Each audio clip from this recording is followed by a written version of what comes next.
다 내게로 오라. 내가 너희를 쉬게 하리라. 나는 마음이 온유하고 겸손하니 나의 멍에를 메고 내게 배우라. 그리하면 너희 마음이 쉼을 얻으리니 이는 내 멍에는 쉽고 내 짐은 가벼움이라 하시니라. 우리의 죄와 허물과 질고와 또 모든 죽음을 다 이기시고 부활하신 주님을 모시고 예배하고 찬송하고 영광 돌리게 하시니 감사드립니다. 이 시간도 주님을 입술로 고백하며 예배할 때 하늘문이 열리게 하시며 하나님의 놀라운 은혜와 평강과 성령의 충만한 기름 부음이 우리 가운데에 임하게 하여 주시어서 어두움과 죄악과 불평과 또 모든 하나님 질병과 악한 권세는 다 물러가게 하시고 거룩하고 또 주님의 겸손한 마음으로 하나님을 예배할 수 있도록 복을 주시옵소서. 말씀 가운데 살아계신 하나님을 특히 만나는 감격을 주시고 나의 염려 걱정을 십자가 앞에 다 내려놓습니다.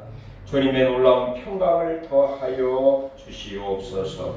우리 앞길을 축복해 주시고 범사가 신성하는 은혜를 더하실 줄로 믿사오고 예수님의 이름으로 간절히 기원하옵나이다. 아멘. 우리 다 같이 일어나셔서 찬송가 160장을 드리겠습니다.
성시교독 34번 주보를 참조하시기 바랍니다. 내가 받은 것을 먼저 너에게 전하였노니 이는 성경대로 그리스도께서 우리 죄를 위하여 죽으시고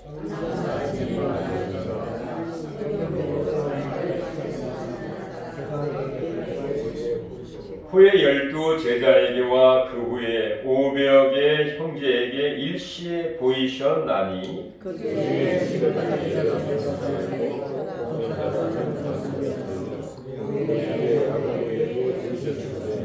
그 후에 모든 사도에게와 맨 나중에 만삭되지 못하여 난 자 같은 내게도 보이셨느니라.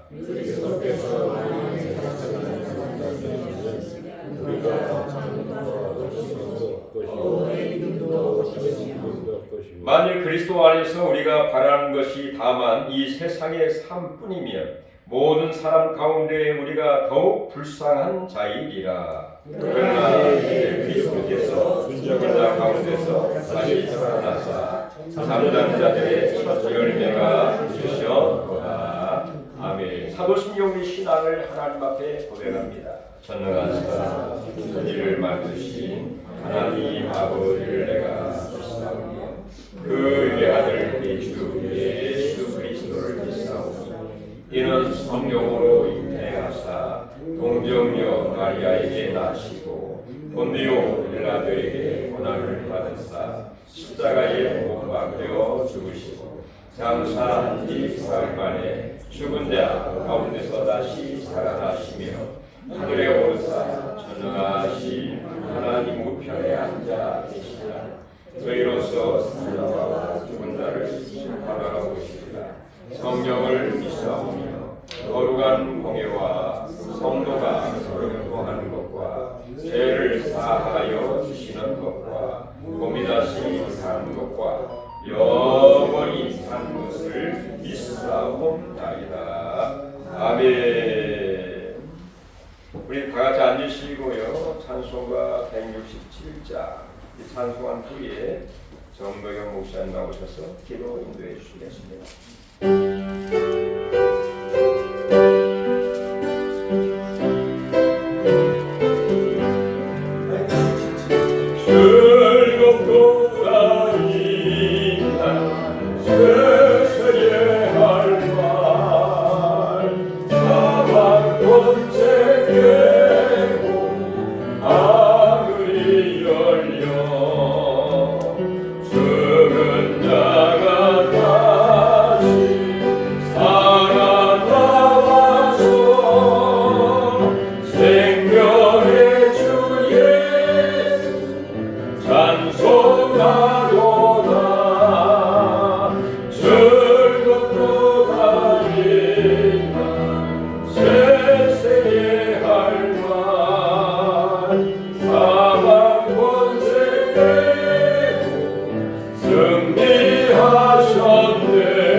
다 같이 하나님 앞에 기도 드리겠습니다.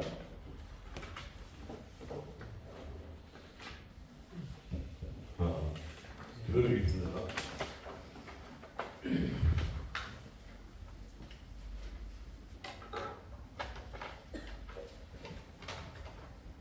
내가 온 것은 양으로 생명을 얻게 하고 더 풍성한 삶을 얻게 하기 위함이라고 약속하신 하나님. 매년 6월이 다가오면 75년 전 인천 상륙작전을 비밀리에 성공시키기 위해 경북 영덕 장사리 해안 상륙작전에서 희생된 어린 중고등학생으로 구성된 수백 명의 학도병을 생각해봅니다. 한 독재자의 야욕으로 발발한 전쟁 때문에 어린 소년들이 참혹하게 죽어야 했습니다. 다시는 이런 끔찍한 비극이 일어나지 않도록 주님이여 대한민국을 지켜주시옵소서. 독재자의 압제에 신음하고 있는 북한 백성들도 지켜주시고 하루속히 남북이 평화적이 되게 역사하여 주시옵소서. 이 땅에 공산주의가 발 못 붙이게 하여 주시옵소서. 우리 교회는 질병과 싸우는 여러 성도들이 있습니다. 하나님이 친히 만져주셔서 질병 마귀가 열 길로 도망가게 하여 주옵소서. 우리 교회가 성령님이 역사하시는 공동체가 되어 날로 부흥하고 성장하게 도와주시옵소서. 말씀을 전하시는 담임 목사님을 강건하게 하시고 능력의 말씀으로 앞서 진전하게 하여 주시옵소서. 사명을 품고 해외에 나가 복음을 전하는 선교사님들과 함께 하셔서 만민에게 복음이 전파될 수 있도록 인도하여 주옵소서. 이 모든 말씀 예수 그리스도의 이름으로 기도드렸습니다.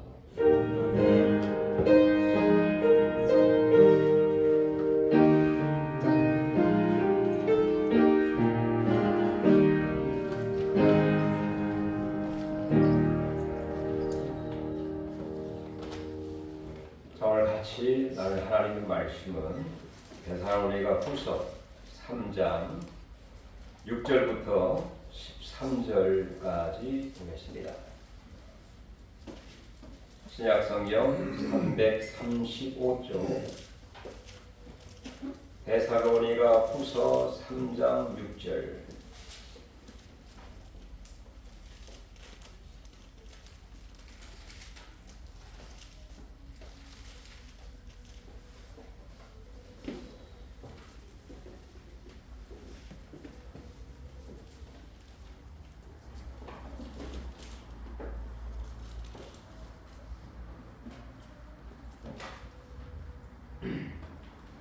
같이 합독하시죠. 형제들아, 우리 주 예수 그리스도의 이름으로 너희를 명하노니 게으르게 행하고 우리에게서 받은 전통대로 행하지 아니하는 모든 형제에게서 떠나라.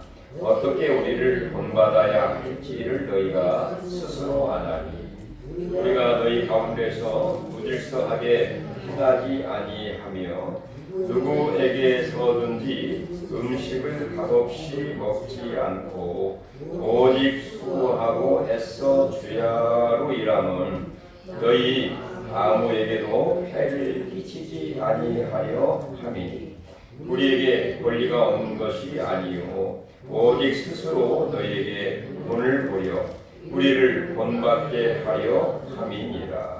우리가 너희와 함께 있을 때에도 너희에게 명하기를 누구든지 일하기 싫어하거든 먹지도 말게 하라 하였더니 우리가 들은즉 너희 가운데 게으르게 행하여 도무지 일하지 아니하고 일을 만들기만 하는 자들이 있다 하니 이런 자들에게서 우리가 명하고 주 예수 그리스도 안에서 권하기를 조용히 일하여 자기 양식을 먹으라 하노라.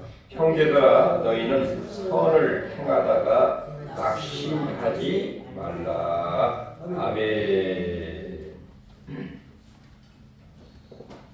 부활의 계절입니다.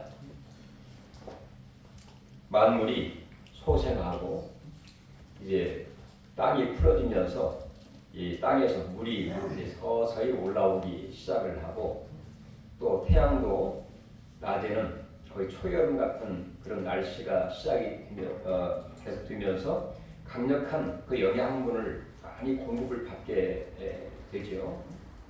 또한 농부들은 한참 씨앗을 뿌리고 일할 때가 바로 이 부활의 계절, 지금이 아닌가 그런 생각이 듭니다. 이렇듯 우리가 부활절을 지나가면서 이제는 부활 신앙을 붙들고 살아가야 하는 그런 때가 되었다고 생각이 되어집니다. 바로 예수님의 부활은 단지 어떤 한 사건에 국한하지 아니하고 바로 우리의 삶을 변화시킬 수 있는 능력을 공급하시고 또한 우리로 하여금 책임감 있게 살아갈 수 있도록 만들어주시는 은혜와 복을 주시는 것이 바로 부활 신앙이라고 볼 수가 있습니다.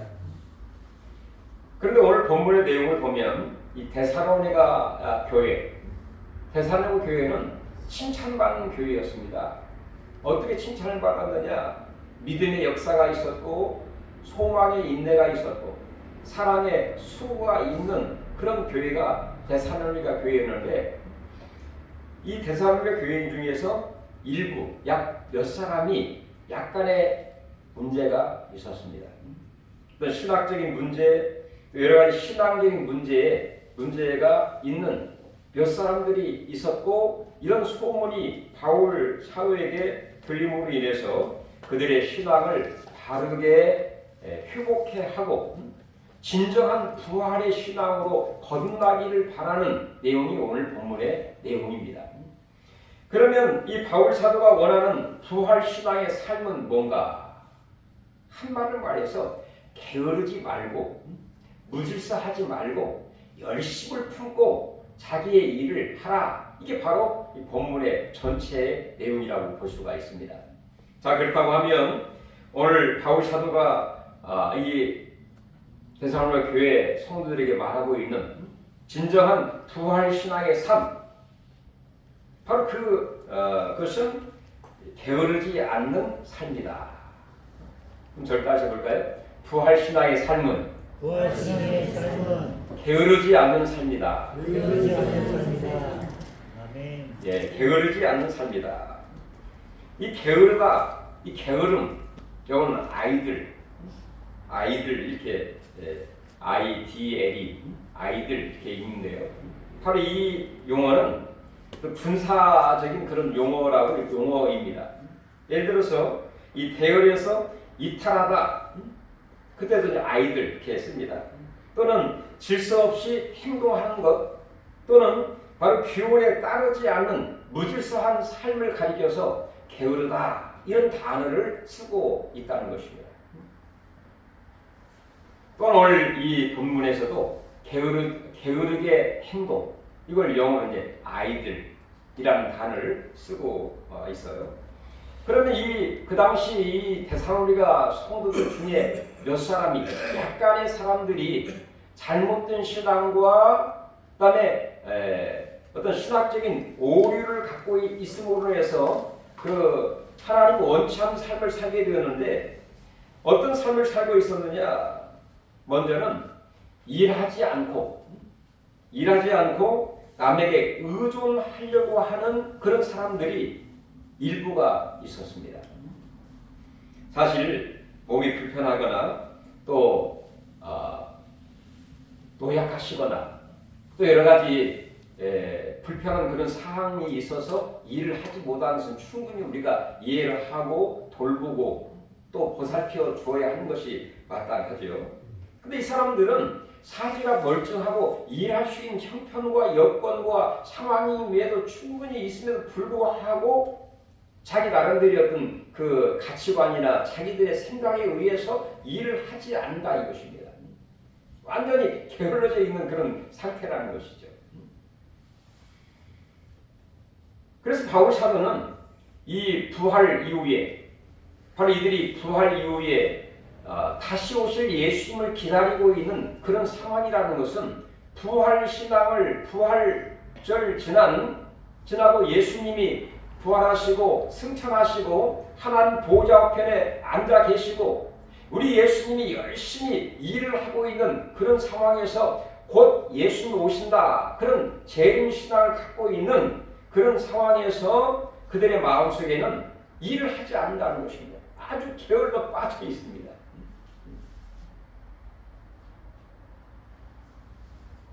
바로 이러니 이 바울 사도의 마음속에 좀 화가 나기도 하고 또 어리석기도 하고 뭔가 명령을 하기도 하고 권면의 말씀을 하고 있는 것이죠. 게으르지 말고 그렇게 얘기를 합니다.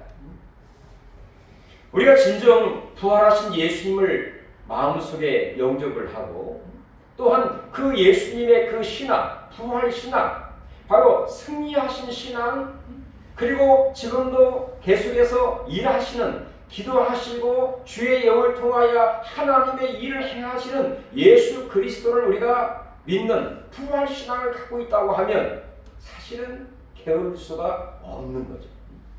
당신 일하지 마세요. 일하지 마세요. 쉬세요. 쉬세요 하고 부활 신앙이 있으면 저절로 힘이 나고 하나님의 능력이 임하게 되면서 저절로 일을 하게 되어 있다는 것입니다.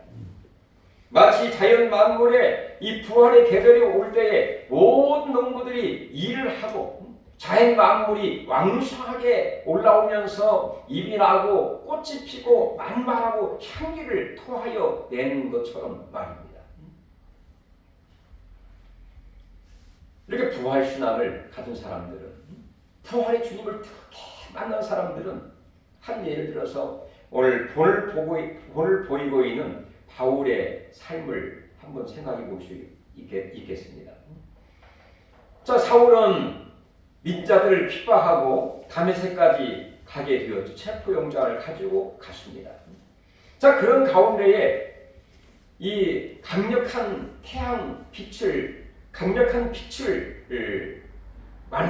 보게 되었고, 그리고 쓰러지게 되었고, 부활하신 주님의 음성을 듣게 되었습니다. 그리고 부활하신 주님을 뜨겁게 만나게 되었죠. 그러면서 이 사울의 인생관과 그의 신앙관과 그의 가는 목적과 가는 방향이 완전히 바꿔지게 되었습니다. 그러면서부터 이 사울의 인생이 부활하신 예수를 만나고 부활 신앙을 갖게 되면서부터 이전보다 바른 신앙, 자, 열심은 열심이지만 바른 신앙, 바른 삶을 살게 되었을 뿐만 아니라 그가 아라비아 사막에 가서 복음을 연구한 이후에 바로 이 다메섹에 와서 예수를 그리스도라 전파하기 시작을 하게 되었고, 그 부활하신 예수님의 음성, 사명을 너는 이방인의 사도로 택한 그릇이다, 이렇게 사명을 또 깨닫게 되었죠. 그리고 나서 이 부활의 주님과 함께 부활 신앙으로 그의 인생을 던져서 땅끝까지 복음을 전하고자 하는 열정과 사명감이 불타오르게 되었습니다. 바로 이것이 부활 신앙입니다. 이렇게 사울, 부활하신 예수를 만나고 부활 신앙을 하게 되면서 사울이 바울이 되고 그의 인생관이 내가 왜 살아야 하는지 목적이 바꿔지면서 이후에 정말 그 안디옥에서 바나바와 함께 1년 동안 열심히 그 교회 성도들을 가르치게 되었고, 그 이후에 그 안디옥 교회에서 선교사로 하나님이 주의 영을 통해서 선별하게 하시고, 그런 이후에 1차 선교여행, 2차 선교여행, 3차 선교여행 가운데에 저 로마까지 가서 내가 복음을 전하기를 원하노라.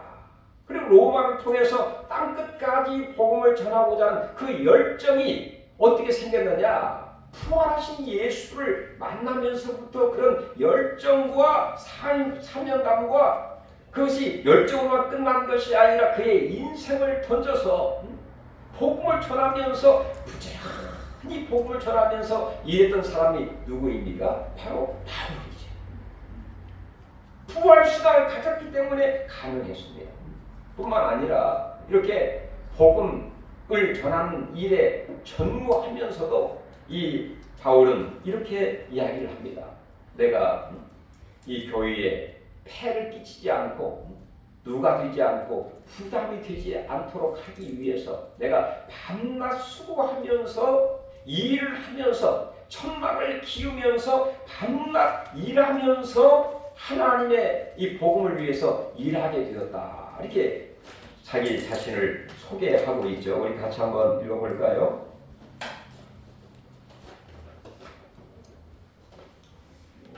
우리 8절 같이 한번 읽어볼게요. 자, 누구에게서든지 음식을 값없이 먹지 말고 오직 수고하고 애써 주야로 일함은 너희 아무에게도 해를 끼치지 아니하려 함이니. 정말 대단하신 분이죠. 전무함에도 불구하고 낮에는 일하면서 수고하면서 돈을 벌기도 하고 생활비를 벌면서 또 선교비를 벌면서 그 일로 인해서 그를 통해서 선교 사역을 하는 복음 전하는 귀한 일을 감당하게 된 이 바울을 생각하면 야, 참 대단하다 그런 생각이 듭니다. 또한 이 사도 요한 같은 경우에도 부활하신 예수를 만나기를 했습니다. 하지만 정말 예수 그리스도를 전하고 하나님 말씀으로 인하여 반모섬에 유배를 가게 되었어요. 유배. 그것도 연세가 90세가 된 그 노인이 반모섬에 유배를 가게 되었는데 반모섬에 가서 정말 불평하고 원망하고 인생을 포기하고 신앙을 포기한 그런 사람이 아니라 오히려 주의 날에 주님을 기념하고 예배하고 영광 올리고 주님을 기념하는 그런 사역을 통해서 하나님의 놀라운 부활하신 주님을 체험하게 되는 그런 계기가 있었습니다. 주의 날에 하나님의 성령이 그에게 충만하게 임하게 되면서 뒤로부터 음성이 들리게 되었죠. 큰 물소리 같은 음성이 들려서 무슨 소린가 하고 뒤를 바라보니 금 촛대 사이로 거니시는 예수님을 목격을 하게 되었습니다. 그리고 그때 예수님께서 이 요한에게 요한아, 네가 본 것과 그리고 지금 있는 일과 장차 될 일을 기록을 해서 바로 이 촛대 7 아시아에 있는 7 교회에 써서 편지를 하도록 해라 하는 사명을 주시게 된 것이죠.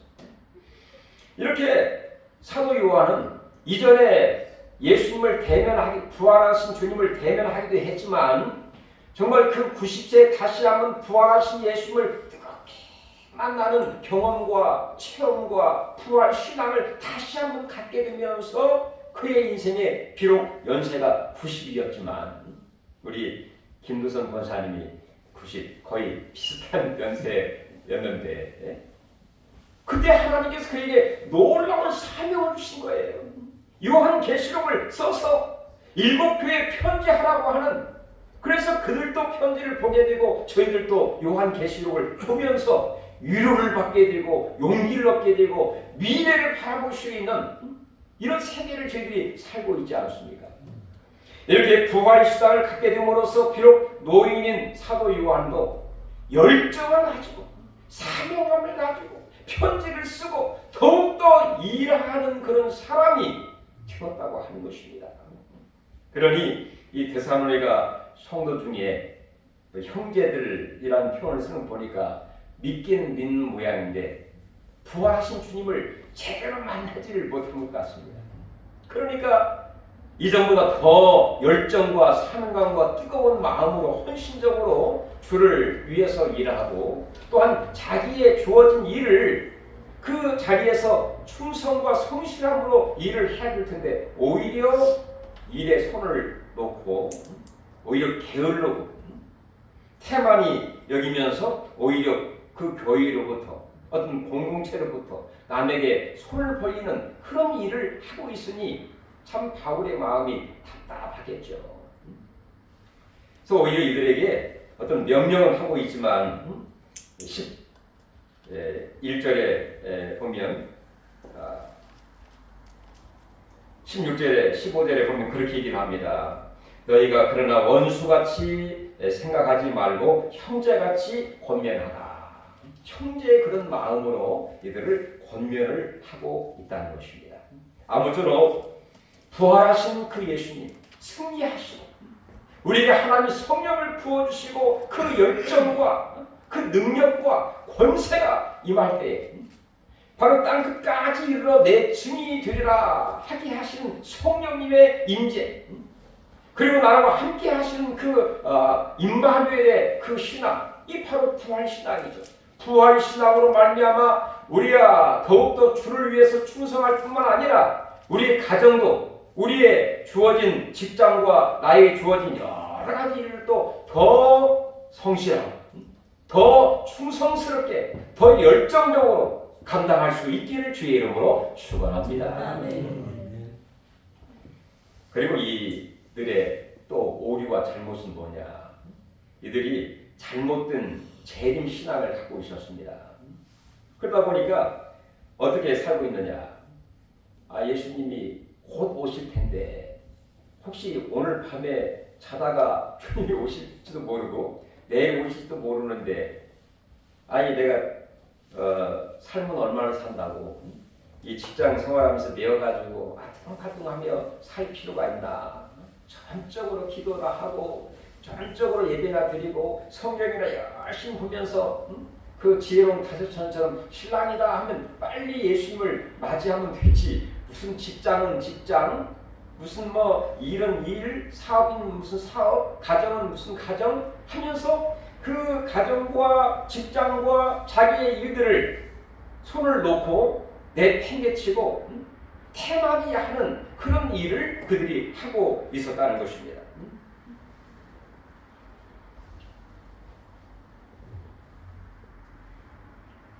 바로 이들의 신앙은 잘못된 그런 신앙이라고 볼 수가 있죠. 어느 성경에 주님이 가까이 온다 할지라도 일을 태만히 하고 모든 걸 다 놓고 오로지 그 일만을 위해서 주님만을 위해서 헌신하라 한 성경은 없습니다. 너희가 깨어서 정신을 차리고 깨어 기도하라 그 말씀은 있죠. 지혜로운 자유선 성령 충만하라. 또 달란트 비유처럼 나의 맡긴 일을 더 충성스럽게 감당하라. 그 다음에 선한 일을 행하고 낙심하지 말라 등등등의 말씀은 있다 할지라도 모든 걸 다 버리고 포기하고 그런 말씀은 없습니다. 오히려 이런 상황에 있는 자들에게 성경은 말하고 있지 않지만 종교개혁자 루터나 또 그와 함께한 여러 사람들이 깨달은 사람들이 우리에게 이런 지혜의 말씀을 하고 있죠. 내일 종말이 온다 할지라도 어느 농부는 지혜로운 농부는 말하기를 내일 종말이 온다 할지라도 오늘 나는 씨앗을 뿌리겠다 이런 요명한 말을 하기도 하고 자 루터는 내일 종말이 온다 할지라도 나에게 주어진 일을 최선을 다하겠다. 여러분 많이 들어보신 그런 말씀이 있죠. 내일 종말이 온다 할지라도 오늘 뭘 심겠다? 사과나무를 심겠다. 제가 찾아보니까 누가 특별하게 그 이야기를 한 사람은 없더라고요. 근데 루터가 한 말을 영향을 받아가지고 그런 유의 말을 했다. 그런 근거를 제가 어제 찾아보았는데요. 그렇습니다. 비록 내일 주님이 오신다 할지라도 내일 세상의 종말이 온다 할지라도 나에게 주어진 그 일을 꾸준하게 성실하게 최선을 다해서 감사함으로 기쁨으로 씨앗을 뿌리고 사과나무를 심고 그 다음에 나의 주어진 일을 묵묵히 간 것이야말로 주님이 기뻐하시는 삶이라고 볼 수가 있는 것이죠. 바로 나에게 주어진 그 직장과 그 일이 나를 부르신 마치 소명처럼 콜링한 것처럼 바로 그것이 직업이고 직장이다 그런 소명감이 있으면 그것을 포기할 이유가 전혀 없는 것이죠. 왜 하나님께서는 그 일을 나에게 맡기셔서 그 일을 통해서 가정과 생계를 이어갈 수 있도록 만드시고 그 일을 통해서 나에게 주신 그 재능을 통해서 그 일을 통해서 세상에 더 평화롭고 질서 있고 화평스러운 그런 나라를 만들기 위해서 나를 그 일에 심어 주셨다는 그런 사명감이 있기 때문에 아마 우리 모두는 다 익히 알고 있고 그런 길을 가고 있습니다. 내일 종말이 온다 할지라도 우리는 거기에 동요되거나 흔들리거나 모든 걸 다 포기하고 갈 사람은 아무도 없죠, 여러분들.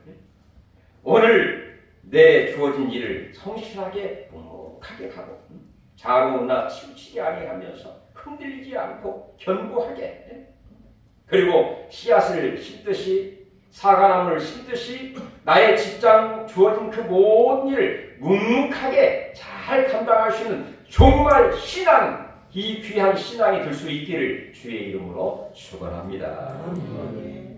그리고 데살로니가 사람들은 이렇게 일을 하지 않고 게으르고 그 다음에 모든 걸 다 내팽개치면서 오로지 주님, 주님이 언제 오실지 모르는데 1년 후에 만약에 10년 후에 오시면 어떻게 하려고 그냥 다 포기하면 어떻게 먹고 삽니까? 거의 거지되겠죠. 자, 그러다 보니까 어떤 그 문제가 발생하게 되느냐. 특별히 모든 걸 다 포기하고 다 내팽개치고 자, 그러다 보니까 자꾸 남의 일에 간섭을 하고 남의 일에 간섭을 하고 그다음에 남의 일에 대해서 참견을 하고 그러다 보니까 분란을 일으키는 일들이 그들을 통해서 있게 되었다는 것입니다. 그렇지 않겠습니까? 나는 모든 걸 다 포기하고 오로지 주님만 위해 산다는 그런 의골수적인 생각을 갖고 있기 때문에 그 의골수적인 생각으로 남을 판단하죠.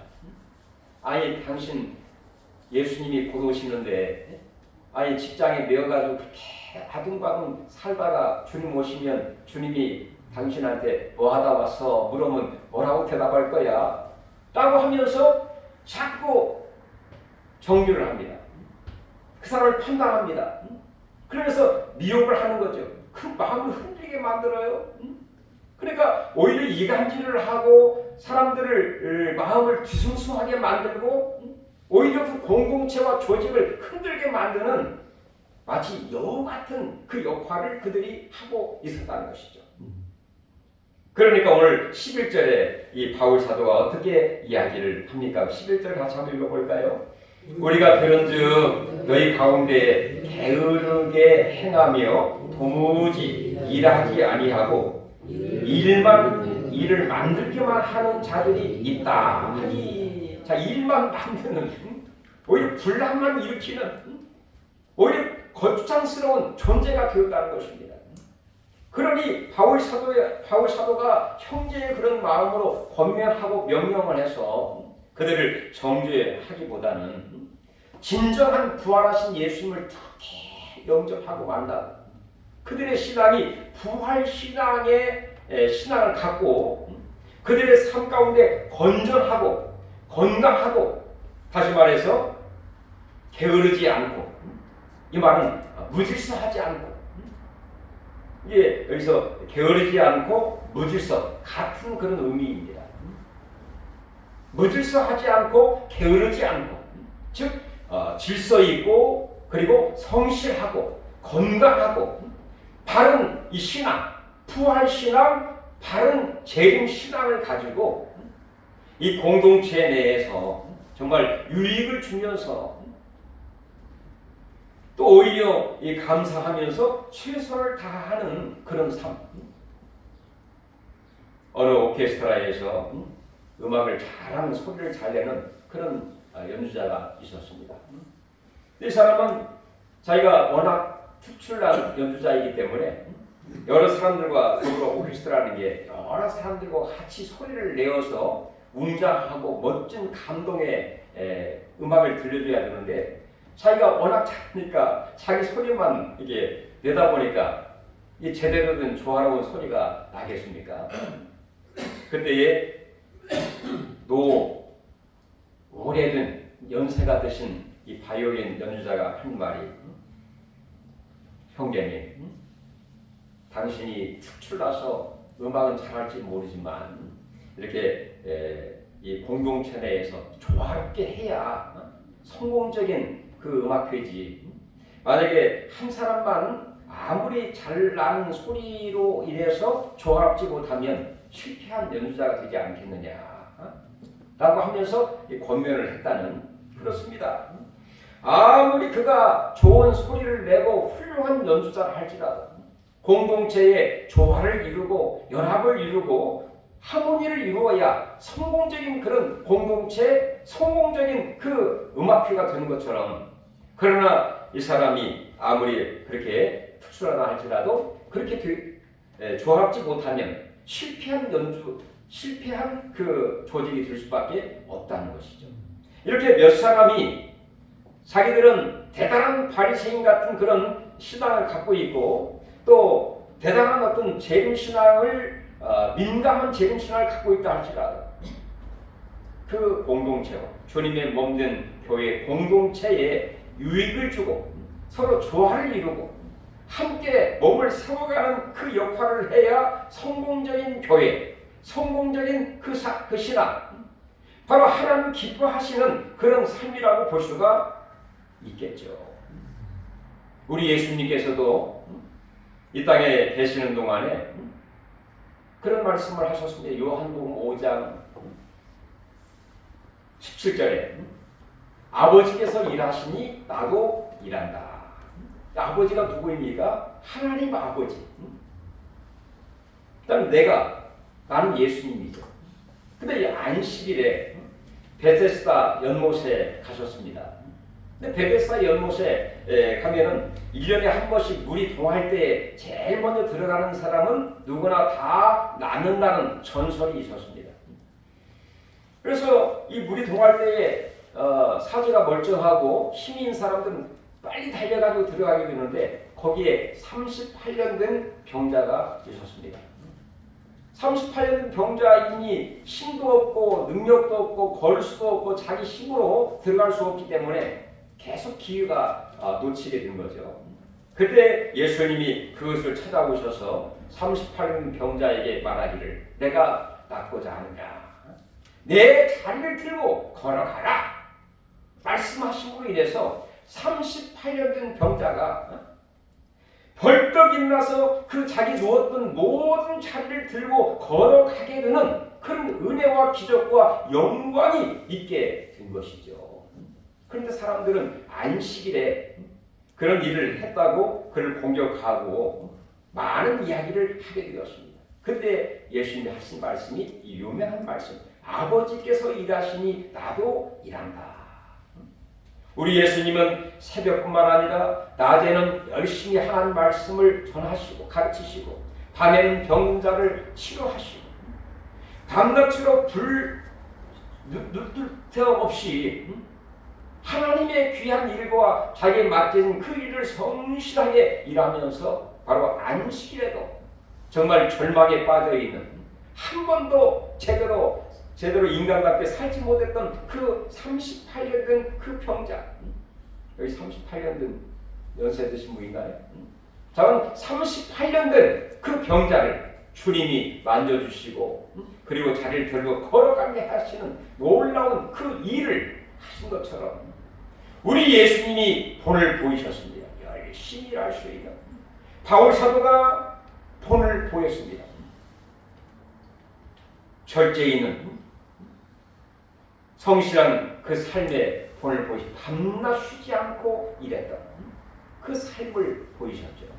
그러므로 인해서 데살로니가 교회 공동체에 있는 사람들에게 특별히 오류에 빠져 있고 잘못된 그 신앙을 갖고 있는 사람들에게 다시 한번 부활의 주님을 특히 영접을 하고 주님이 언제 오실지 모르지만 나의 주어진 일을 제대로 감당하고 성실하게 또 우리 오늘 또 두려워하지 않고 조급해하지 아니하면서 성실한 마음 여유 있는 마음으로 나의 주어진 일을 잘 감당할 뿐만 아니라 하나님 앞에 영광 돌릴 수 있는 기적의 사람들이 되기를 바로 바울이 권면해 주고 있습니다.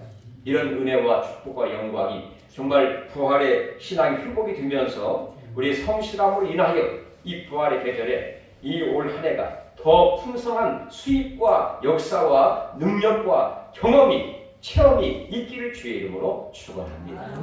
주의 은혜를 감사드립니다. 연세가 드셔서도 밤 11시까지 일하신다고 합니다. 주여, 90세가 되었어도 사도 요한 계시록을 쓸 정도로 큰 사명의 일을 하게 되었습니다. 바울 사도도 부활하신 주님을 만남으로 인하여 그 신앙으로 인해 마음이 뜨거워져서 전 인생을 다하여 땅끝까지 그 일을 이루기를 원했습니다. 아버지 하나님, 우리의 신앙이 부활 신앙이 되되 참 신앙이 되어서 아버지 하나님이 게으르지 않고 무덜지하지 않고 성실하게 절제 있는 삶을 통하여 아버지 하나님 앞에 영광을 돌리고 우리의 맡긴 일에 풍성한 열매가 있게 하여 주시옵시며 부활하신 주님의 하나님 주신 능력과 권능과 시인과 지혜와 성령을 의지해서 승리한 우리 모두가 되게 하여 주옵소서. 예수님의 이름으로 기도하옵나이다. 아멘. 우리 찬송가 165장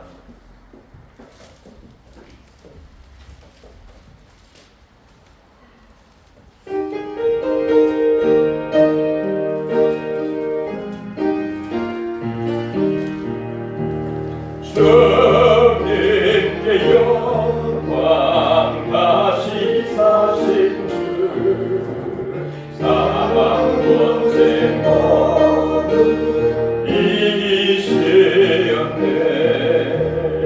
의로운 이군 천사 돌을 옮겼고 누우셨던 곳을 이어 있었네. 주님께 영광 다시 사신 주 사망 권세 모두 이기시었네. 부활의 주님 나타나실사 두려움과 의심 물리치셨네. 주의 교회 기쁨 찬송하여라. 다시 사신 주님 득음이 곁에 주님께 영광 다시 사신 주 사망 권세 모두 이기시네. 생명의 영광의 주님 없는 삶은 언제뿐이라. 주의 사랑은 세상이 오면 나를 하소서. 주님께 영광 다시 사신 주 사망 권세 모두 이기시었네. 하나님 앞에 귀한 예물 드리셨습니다. 11조 감사헌금 1,000번째 선교헌금 주일헌금 감사헌금 드리셨습니다. 하나님 감사하며 이렇게 주님 앞에 귀한 예물로 우리 마음을 주께 모두어 드렸습니다. 이 헌신과 헌물에 복을 주시되 진정 하나님 앞에 영광이 되게 하시고 또 하나님 나라 확장과 교회 부흥에 또 귀하게 쓰임받게 하시며 선하고 복되고 아름다운 곳에 쓰임받는 오병이와 같은 예물이 되게 하여 주시옵소서. 드린 모든 손길 한 분 한 분을 주님이 아십니다. 아버지 하나님, 정말 머리 발끝까지 주님이 안수하여 주시옵소서. 건강의 복을 허락해 주시옵소서. 걷고 뛰고 달릴 수 있도록 하나님 도와주시옵소서. 마음의 기쁨과 소망과 감사와 은혜가 충만케 하여 주시고 우리 향한 모든 범사에 하나님이여 형통한 역사가 있게 하시고 우리 하는 달려가는 발걸음이 평강의 발걸음이 되게 하여 주시옵소서. 아버지 한 모든 아버지 하나님이여 일터 위에 복을 주시고 기름 부어 주셔서 풍족하게 하시고 넘치게 하시고 여유 있게 하시고 불필요한 것 하나님 쓸데없는 곳에 돈 나가지 않도록 하나님 지켜 주시기를 간절히 바라오고 원합니다. 자녀들을 축복해 주옵소서. 어린 신령들은 무럭무럭 잘 자라게 하시고 아버지 자녀들 좋은 친구도 만나게 하시고 아버지는 정말로 잘 배우고 또 하나는 능력 있는 아버지 선한 영향을 끼칠 수 있는 귀한 자녀들이 다 되게 하시며 또 하나님의 나이 든 자들은 주의 가정도 이루게 하시고 또 자녀도 주시고 선물도 주시고 하나님께 크게 영광 돌리시는 축복의 자녀들 다 되게 하시고 좋은 소식들이 있게 하여 주시옵소서. 예수님의 이름으로 간절히 축복 기도하옵나이다. 교회 서시 여러분 초보를 참조하시기를 바라겠습니다. 나라와 민족을 위해서 여러분 기도해 주시기를 바라겠습니다. 지난주까지 우리 산불로 인해서 이재민들을 위한 기도와 구제 감사드립니다. 모두 합계가 85만 원이 적립이 되었습니다. 적당한 곳을 알아보아서 전달할 수 있도록 하고 여러분들에게 어떻게 했는지 보고해 드리도록 이렇게 하겠습니다. 그리고 오늘 특별히 우리 교회에서 제일 연세가 많으신 김울선 권사님이 생일을 맞이해서 이제 내가 살면 얼마나 살겠느냐 내년에 생일을 볼지 안 볼지 모르겠다 해서 떡도 준비하시고요. 또 나름대로 그 식탁을 좀 준비를 했습니다. 여러분 특별한 없는 이상 다 식사하시고 가실 수 있도록 하시기를 바랍니다. 잠깐 기도하겠습니다. 하나님 은혜를 감사드립니다. 이렇게 예배케 하시고 하나님이여 김월성 원사님 건강의 복을 주시고 마음의 평강을 주시고 이제까지 인도하신 하나님께서 이후의 삶이 더 복되게 하시고 하나님의 영광이 충만케 하시고 그의 간구하는 모든 소원이 다 이루어지게 하시되 교회가 더 부흥되고 또 자손 만대의 예수 그리스도의 능력과 권세와 또 은혜가 충만케 하시고 이 마지막 때 더 귀하게 존귀하게 쓰임받는 귀한 자녀들이 다 되게 하여 주옵소서. 건강의 복을 주실 줄로 믿사옵고 예수님의 이름으로 간절히 축복 기도하옵나이다. 아멘. 박수로 한번.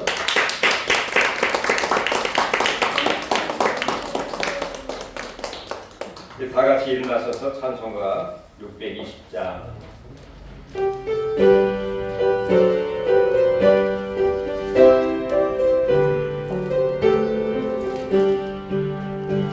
여기에 우리 들은 존받은 자여 주의서 이 자리에 안되 계심을 아노라 언제나 주님만을 찬양하며 나아가리 이 신령을 알고 함께 계심을 믿노라 이 믿음 거두세요 주가 지켜주신다 너는 밤에도 주의 밝은 빛도 받아주신다 주님이 하시니 내가 힘이 어렵더라도 언제나 든든하네 내가 있음을 나노라 사랑과 말씀들이 나를 더욱 새롭게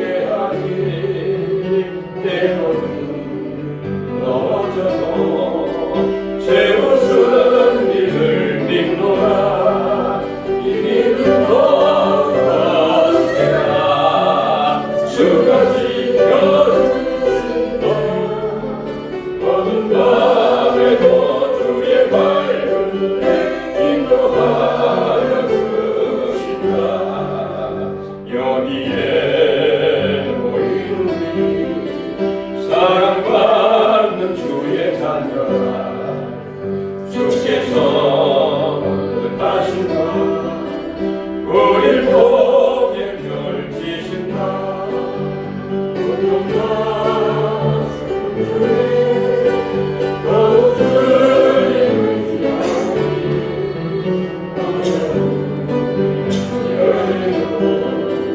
주님 더욱 찬양하라 이 믿음 더욱 세라 주가 지켜주신다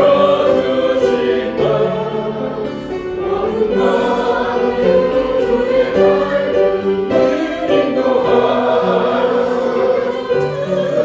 주신다. 우리 잠깐 기도하기 전에요 한 가지 여러분들이 기도해 주시고 또 저도 늘 기도했는데 하나님께서 좀 아픈 팔을 하나님 다 낫게 해주셨습니다.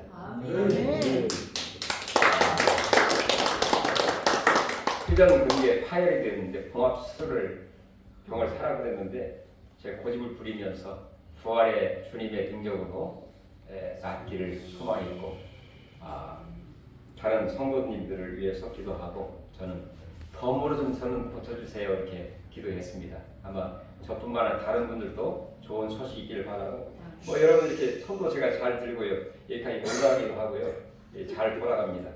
통증도 많이 거의 사라졌고요 하나님의 은혜와 능력인 줄로 믿습니다. 우리 다 같이 한번 기도하겠습니다. 오늘 말씀을 생각하시면서 하나님 감사드립니다. 주님의 능력, 승리요, 영광이요, 축복입니다.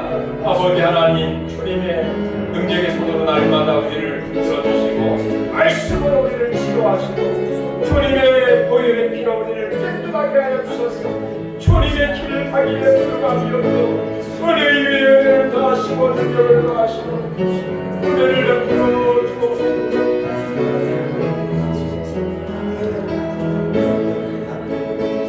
진정한 부활 신앙의 삶으로 보내주옵소서. 게으르지 않고 부들지 않고 질서 있는 성품의 시간이 하나님 영광 부활하여 주시옵소서.